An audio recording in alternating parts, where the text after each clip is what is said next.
भारत सरकार के कैबिनेट मंत्री से मैं त्याग पत्र देता हूँ। एकदम वेलकम करेंगे हम तो सबसे पहले वेलकम करेंगे उनका।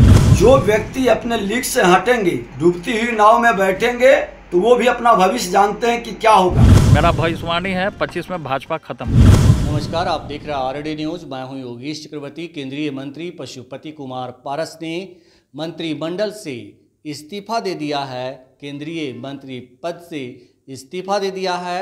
इसका उन्होंने मीडिया के सामने औपचारिक ऐलान किया कि हम अपने पद से इस्तीफा दे रहे हैं।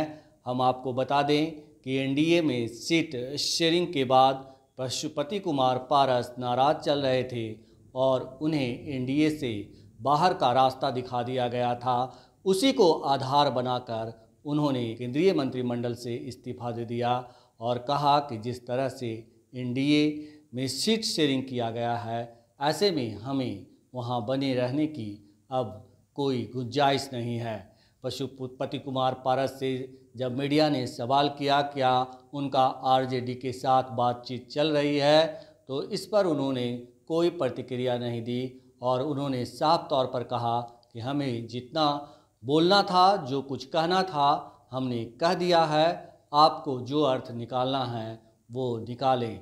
वहीं बीजेपी के प्रदेश अध्यक्ष और डिप्टी सीएम सम्राट चौधरी ने कहा कि एनडीए में सीट शेयरिंग हो चुका है, जिसको जहां जाना है जाए और जहां पे सीट शेयरिंग नहीं हुआ है वो उनका टेंशन है।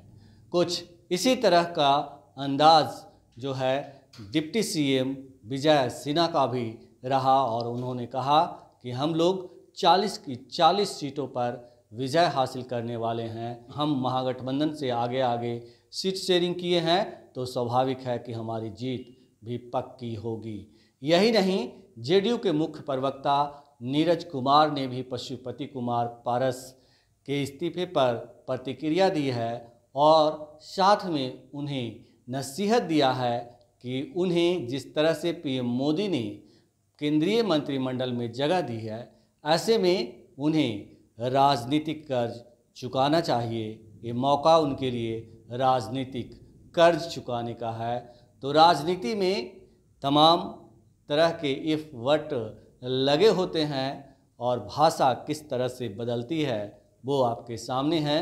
सुनिए पशुपति कुमार पारस के इस्तीफे पर खुद पशुपति कुमार पारस को, सम्राट चौधरी को, विजय सिन्हा को और जेडीयू के मुख्य प्रवक्ता नीरज कुमार को। एनडीए गठबंधन के द्वारा बिहार में 40 लोकसभा सीटों के लिए इस दल को कितना सीट मिलेगा इसकी घोषणा हो गई। मैंने आज से 5-6 दिन पहले प्रेस वार्ता में मैंने कहा था कि हम तब तक इंतजार करेंगे जब तक एनडीए का विधिवत घोषणा नहीं होता। कल विधिवत घोषणा हो गया। हम लोग 5 सांसद थे, हमारी पार्टी में 5 सांसद थे।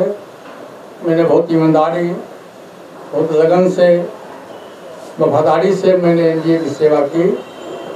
आज भी मैं माननीय प्रधानमंत्री जी का शुक्रगुजार हूँ और मैं आज भी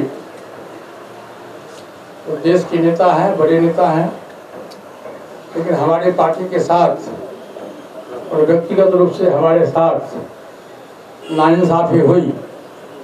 इसलिए मैं भारत सरकार के कैबिनेट मंत्री से मैं त्याग पत्र देता हूँ। सर, क्या आरजेडी से कुछ बातचीत हुई सर आपकी? सर, आरजेडी के साथ क्या चुनाव लड़ेंगे? जितना बोलना था मैं बोल दिया। अब देखिए, भविष्य की राजनीति हम अपने पार्टी के हमारे वरिष्ठ कार्यकर्तागण है, उनके साथ मैं बैठ के तय करूँगा। तो ना इंसाफी होती ही है। अच्छा किया उन्होंने छोड़ दिया, उनको बहुत पहले ही छोड़ देना चाहिए था पारस जी को। और वो अच्छा किया उन्होंने छोड़ दिया, तो बहुत अच्छा डिसीजन है। आप लोग की तरफ आएंगे तो सर वेलकम करेंगे। एकदम वेलकम करेंगे हम तो सबसे पहले वेलकम करेंगे उनका। चलिए, पॉजिटिव असर होगा इंडिया में? पॉजिटिव असर होगा अगर आएंगे? पॉजिटिव असर हो रहा है। क्या तैयारी है सर 40 सीट? क्योंकि भाजपा खत्म है 25 में, मेरा भविष्यवाणी है 25 में भाजपा खत्म। एनडीए की सीट शेयरिंग हो गई है, लेकिन महागठबंधन की अभी तक नहीं हुई सीट शेयरिंग। आगे आ जाइए,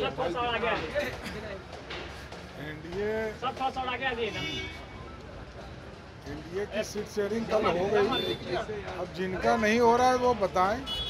भारतीय जनता पार्टी और एनडीए पूरी तरह तैयार है कि 2024 के चुनाव में सभी सीटों पर बिहार में जीते। देखिए, देश के प्रधानमंत्री माननीय नरेंद्र मोदी जी ने पशुपति बाबू को कितना सम्मान दिया है। लंबे समय तक कैबिनेट में मिनिस्टर रहे हैं, और जब उन्हीं के भतीजे का, जिसका हक भी बनता था, उनके पिताजी के जाने के बाद उत्तराधिकारी थे, उनको छोड़ के इनको सम्मान मिलते रहा। और उसके बाद जब उसको नए लोगों को अवसर मिल रहा है तो इनको आशीर्वाद देना चाहिए और मिल कर करके आगे बढ़ाना चाहिए, और इनका भी सम्मान होगा। देश के प्रधानमंत्री नरेंद्र मोदी जी पुराने का भी स्वागत करते हैं, नए का भी अभिनंदन करते हैं, पुराने को सम्मान भी देते हैं। और भारतीय जनता पार्टी सबको लेके चलती है, और भारतीय जनता पार्टी देश के प्रधानमंत्री नरेंद्र मोदी जी के नेतृत्व में सबका भविष्य सुरक्षित है और सबका भविष्य सुंदर और बेहतर है। ये माहौल में जो व्यक्ति अपने लीक से हटेंगे, डूबती हुई नाव में बैठेंगे, तो वो भी अपना भविष्य जानते हैं कि क्या होगा। और युग बदलता है, जनरेशन बदलती है, तो लोगों को उसके साथ एडजस्ट भी करना चाहिए। एनडीए में सीटों का बंटवारा भारतीय जनता पार्टी के केंद्रीय नेतृत्व ने घटक दलों से संवाद स्थापित किया, और वैसे दौर में जो माननीय नरेंद्र मोदी जी के नेतृत्व में लंबे अरसे तक केंद्रीय मंत्री के रूप में माननीय पशुपति पारस जी ने अपनी सेवा दी, अब उन्होंने इस्तीफा देने का फैसला लिया है। यह उनकी पार्टी का फैसला है, उनका फैसला है, लेकिन हमारी उम्मीद यह है कि केंद्रीय मंत्रिपरिषद में आदरणीय नरेंद्र मोदी जी ने जो सम्मान दिया, तो हम समझते हैं कि उस सम्मान का राजनीतिक कर्ज के रूप में निश्चित रूप पारस जी को उस कर्ज की अदायगी करना चाहिए, जिसकी अपेक्षा बिहार की जनता भी करती है।